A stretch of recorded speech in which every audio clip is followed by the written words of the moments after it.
வெளிப்படையாக திரு விஜய் அவர்கள் உங்களை கூட்டணிக்கு அழைத்தார், நீங்கள் அதை தவிர்த்து விட்டீர்கள். அதன் பிறகும் பல பேர் உங்களை அணுகினார்கள், அப்போதும் தவிர்த்து விட்டீர்கள். அதை தவிர்க்காமல் அவர்களோடு சேர்ந்திருந்தால் இன்றைக்கு ஒரு நிலையான அரசு உருவாகி இருக்கும், விடுதலை சிறுத்தைகளும் மிகப்பெரிய சக்தியாக உருவெடுத்திருக்க முடியும் என்றெல்லாம் சொல்லுகிறார்கள். அது உண்மைதான். பலரும் என்னை அணுகினார்கள். ஆனால் அது தவறு என்று இப்போது நான் நினைக்கவில்லை. அதுதான் சரி. அப்படி நான் முடிவெடுத்தது 100 விழுக்காடு சரி. அரசியலில் மொராலிட்டி என்பது மிக முக்கியமானது. பலர் அதை ஏமாளித்தனம் என்று கருதலாம், அரசியல் அறியாமை என்று கருதலாம். ஆனால் நான் அவ்வாறு கருதவில்லை.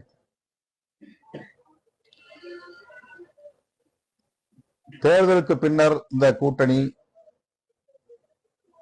கட்டுக்கோப்பாக இல்லை, சிதறிவிட்டது.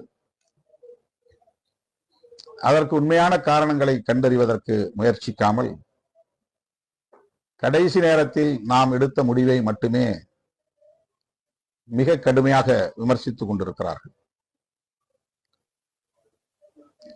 அந்த விமர்சனங்களை நான் பொருட்படுத்தவில்லை என்றாலும் கூட அது இயக்க தோழர்களிடையே பெரும் தாக்கத்தை ஏற்படுத்தி வருகிறது என்பதை மறுத்துவிட முடியாது. திருமாவளவனுக்காக வக்காலத்து வாங்கி பேசுவதற்கு ஊடகங்களில் யாரும் இல்லை. பதவி ஆசை பிடித்தவராக இருந்திருந்தால் முதலில் சட்டமன்ற உறுப்பினரானவர் 2 ஆண்டுகளில் அந்த பதவியை துறந்திருப்பாரா? பதவி ஆசை இருந்திருந்தால் அவர் அப்படி பதவியை ராஜினாமா செய்திருப்பாரா என்று எனக்காக வாதாட இங்கு யாரும் இல்லை. பதவி ஆசை இருந்திருந்தால்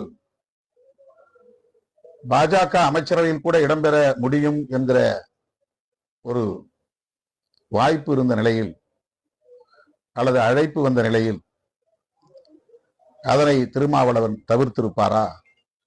அதை பயன்படுத்தி இருக்க மாட்டாரா? இந்திய ஒன்றிய அரசில் அமைச்சரவையில் அவர் இடம்பெற்றிருக்க மாட்டாரா? அவருக்கு அந்த எண்ணம் இல்லை. அதனால்தான் கொள்கை பிடிப்பில் உறுதியாக நின்றார். அந்த வாய்ப்புகளை அவர் உதறினார், தவிர்த்தார் என்று எனக்காக வாதாட இங்கு யாரும் இல்லை.